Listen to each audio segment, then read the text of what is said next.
झारखंड के घाटशिला विधानसभा सीट पर उपचुनाव हो रहा है। 11 नवंबर को मतदान होना है, लेकिन उससे पहले चाहे भारतीय जनता पार्टी हो, झारखंड मुक्ति मोर्चा हो या झारखंड लोकतांत्रिक क्रांतिकारी मोर्चा हो, सभी की ओर से प्रचार प्रसार किया जा रहा है। लेकिन आज घाटशिला के हॉट मैदान में जो नजारा देखने को मिला, उस नजारे को देखकर जो राजनीतिक विशेषज्ञ हैं वह यही कह रहे हैं कि क्या इस बार घाटशिला विधानसभा क्षेत्र में कमल खिलेगा या तीर धनुष चलेगा।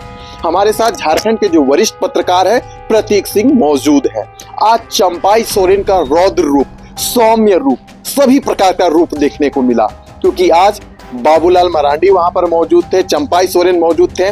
घाटशिला के हाट मैदान में आज जमकर प्रचार प्रसार किया जा रहा था। हेमंत सोरेन को कटघरे में खड़ा करने का काम किया जा रहा था। लोग कह रहे हैं कि चंपाई सोरेन के इस नई चाल से हेमंत सोरेन की नींद उड़ने वाली है। आखिरकार घाटशिला के हॉट मैदान में ऐसा क्या कुछ हुआ प्रतीक जी? जिस प्रकार से जो दामपाड़ा क्षेत्र है घाटशिला के, वहां पर क्या हुआ? बाइक रैली निकाली गई, क्या कुछ हुआ? कौन सी नई चाल चली जा रही है जिससे कहा जा रहा है कि हेमंत सोरेन की नींद उड़ चुकी है? देखिए, आपने सही कहा विशाल। जब चुनाव आता है तो आरोप प्रत्यारोप का दौर शुरू हो जाता है, साथ ही साथ एक दूसरे पे कटाक्ष भी किया जाता है और हर एक पार्टी चाहती है कि उनका जो उम्मीदवार है वो जीते। एक तरफ से देखिए तो हेमंत सोरेन भी अपना दबदबा वहाँ दिखा चुके हैं। JKLM के जो जयराम महतो हैं वो भी वहाँ डोर टू डोर जा रहे हैं जी। वर्तमान में बात करें तो आज बहुत अच्छा दृश्य था। 2 पूर्व मुख्यमंत्री वहाँ एक पंच थे, जबकि और भी 3 मुख्यमंत्री हुआ करते हैं कोल्हान से। बहरहाल अगर देखा जाए तो कुछ मुझे लग रहा है कि भाजपा में भी कुछ अंदरूनी कलह चल रही है, क्योंकि पैरासूट अब जानते हैं बाबूलाल मरांडी पहले JVM में थे, बिल्कुल, फिर भाजपा में आए। रहा बात चंपाई सोरेन की, तो वो उनका पूरा जिंदगी ही JMM में बीता है। लास्ट में वो अभी जरूर भाजपा का दामन थामे हैं और काफी मशक्कत के बाद अपने बेटे को टिकट दिलवाने में सफल हुए हैं। बिल्कुल। तो जाहिर सी बात है कि चंपाई सोरेन का तो साख दाव पे है ही। साथ ही साथ अगर देखा जाए तो भाजपा आज तक सिर्फ एक बार ही घाटशिला से बिल्कुल जीती है, 2014 में।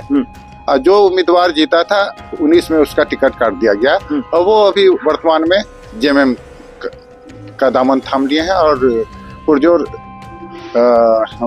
सपोर्ट कर रहे हैं JMM का।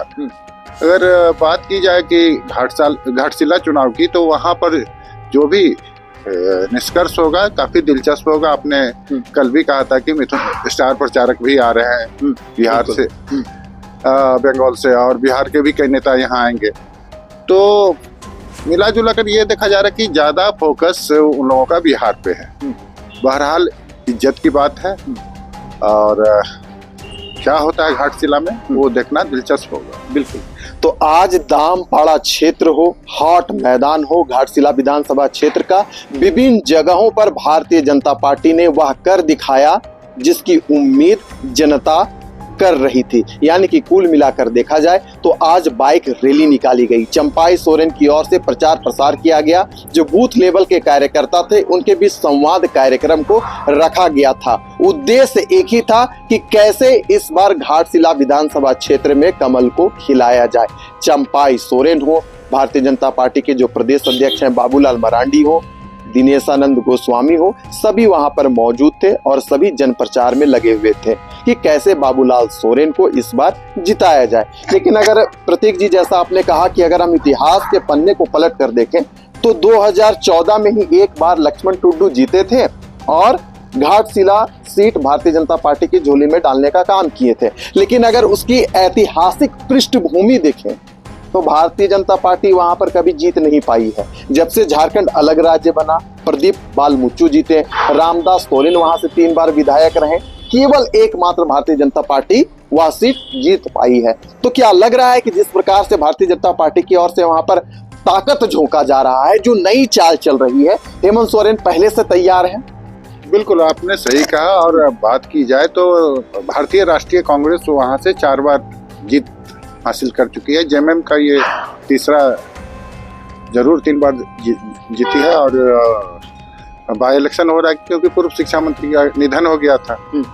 अगर बात करें तो वो वहाँ जो यूपीए के घटक दल हैं ज्यादातर वो लोग वही घाटशिला सीट जीते हैं। माले जीती है वहाँ से, निर्दलीय जीते हैं, झारखंड पार्टी एक बार जीती है। तो वहाँ जो भाजपा का असर कोई खास नहीं था, क्योंकि 2014 में आप देखिए कि अधिकांश लोकसभा इलेक्शन हो या विधानसभा इलेक्शन हो, एक मोदी लहर चली थी। मोदी लहर में 2014 में वहाँ जीत हासिल हुई है, वो भी सॉलिटरी एक बार। अगर बात करें कि 2014 या 19 की, 19 में भी आप देखिए कि यूपीए का प्रदर्शन काफी अच्छा रहा। मोदी लहर झारखंड में नहीं चला। अब नए रूप हर एक पार्टी अपना रही है जी। इस बार किसकी चाल सफल होती है, क्योंकि अगर 19 की बात करें उसके बाद 24 में हेमंत सोरेन ने एक मास्टर स्ट्रोक खेला। बिल्कुल, कन्या जो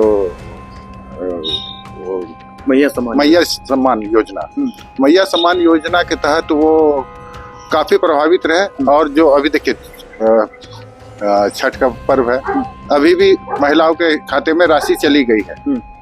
तो ये जो आजकल प्रचलन शुरू हो गया है जनता को खुश करने का, उन्हें सहायता राशि देने का, तो वो कमोबेश हर एक पार्टी कर रही है। लेकिन घाटशिला इलेक्शन में हम कह सकते हैं कि अभी पलड़ा जो है जमीन का ऊपर दिख रहा है। बिल्कुल। तो चलिए आपको बताते हैं कि आखिरकार चंपाई सोरेन की वह चाल क्या था।